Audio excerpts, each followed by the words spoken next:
The NELF video, it's August 17, 2025. We're standing in the Chaster Creek Watershed and within a proposed BC Timber Sales block. There's two of them, one lower down, one higher up in the headwaters of this salmon bearing channel. So what we're going to do today is walk down following the falling boundary, show you the size of the trees in here, and discuss a little bit about what we know BCTS has planned for this area. Like I said, we're in the Chaster Creek Watershed. BCTS did hire Polar Geoscience to do a watershed assessment looking at the equivalent clear-cut area, which is a formula used for quite a long time in BC to justify maximizing the amount of timber that can be logged without supposedly affecting downstream values, such as water flows themselves. So their ECA report is telling BC Timber Sales they can log to a volume prescribed for this area, and it will not affect high or low volumes of water in the nearby Chaster Creek. So we challenge that type of methodology. It's pretty much a industry accepted formula, and it just gives a bare minimum accounting of various conditions that logging can result in. Now for this block itself, you can see it's second growth. All of the old cedar was hand logged before the advent of the chainsaw, and so what we are left behind are the big legacy stumps with the springboard notches. And then what came in was natural regrowth or regen that we're seeing in here today. And because it was probably most likely clear cut, since it was a dominant old growth stand, so the canopy was probably closed, so there was intense amount of seedlings did come in, and mainly hemlock and fir. Low quality wood by industry or lumber standards, but in this day and age, BC Timber Sales appears to be squeezing out these areas for any amount of money they can squeeze out of the resource.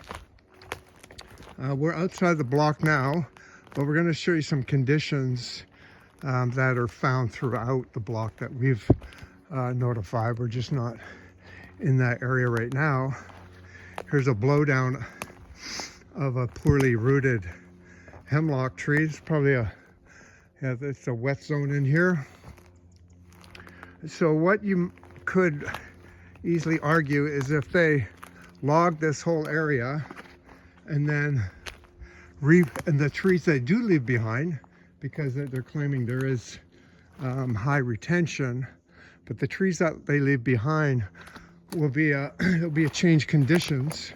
There'll be more surface runoff, there'll be more wind, so it's reasonable to point out that a lot of the remaining trees in the stand will end up like that one we just looked at, being uprooted, which is not good forest management.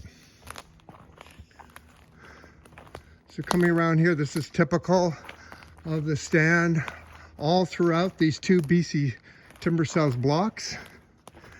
A dense stand of pecker poles that would be destined for the pulp. Now we're coming into an area where there's the old cedar legacy stumps. And note the springboard notches.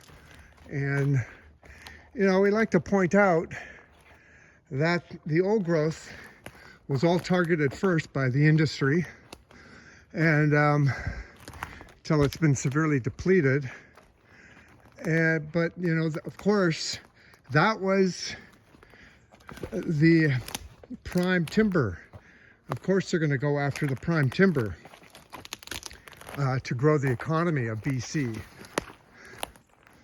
But to replace this prime timber, one would have thought that all the registered professional foresters that they were graduating would have an objective of growing or creating the conditions for old growth trees to get reestablished across all these amazing landscapes to feed the industry.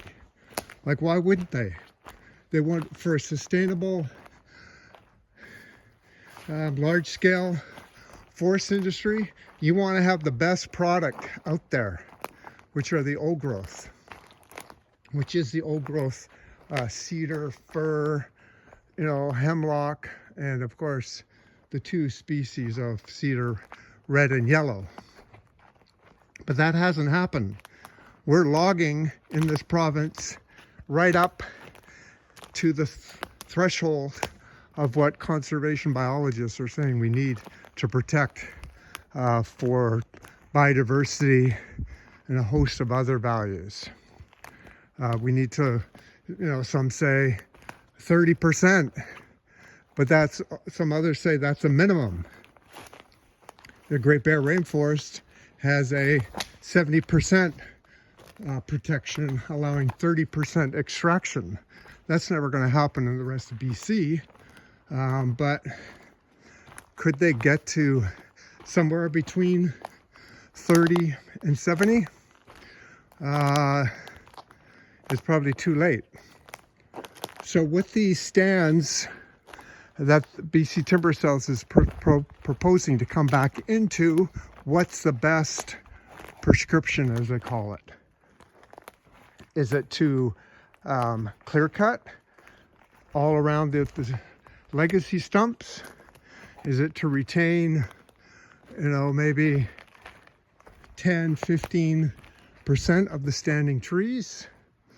Or should it be an objective of recreating the conditions as much as possible to support the growth of old growth trees for both biodiversity and for future industry?